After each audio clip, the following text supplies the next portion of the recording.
Një 38 vjeçar ka përfunduar i proceduar penalisht nga policia pasi në aksin rrugor Shkodër-Koplik. Ky shtetas duke drejtuar automjetin e tij ka përplasur biçikletën me të cilën lëvizte një 86 vjeçar, i cili përfundoi në spitalin rajonal të Shkodrës. Gjithashtu specialistët e sektorit të qarkullimit rrugor nisën procedim në gjendje të lirë për një 67 vjeçar pasi u kap duke drejtuar motomjetin pa leje drejtimi. Ndërkohë në prokurori u referuan materialet për një 22 vjeçar banues në Bushat, pasi në 11 nëntor duke drejtuar automjetin ka humbur kontrollin dhe është rrëzuar e përpasoj ka pësuar dëmtime.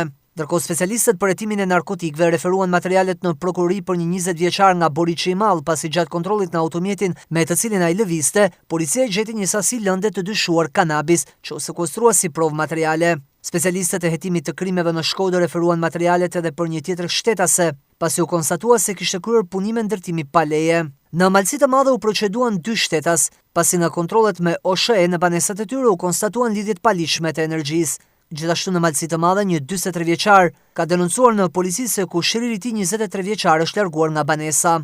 Në Vaun e Dejes ka nisur procedimi pasi është kallëzuar nga një 32 vjeçar banues në Gusht se një tokë që ai pretendon se ka në pronësi është ndërtuar një banesë. Ndërkohë në orët e para të mëngjesit të së mërkurës në spitalin rajonal të Shkodrës është paraqitur pa shenja jete një 42 vjeçar, i cili dyshohet se ka pësuar arrest kardiak. Grupi hetimor po punon për dokumentimin e shkakut të humbjes së jetës, ndërsa materialet për të rast kanë kaluar prokurorisë për veprimet mëtejshme.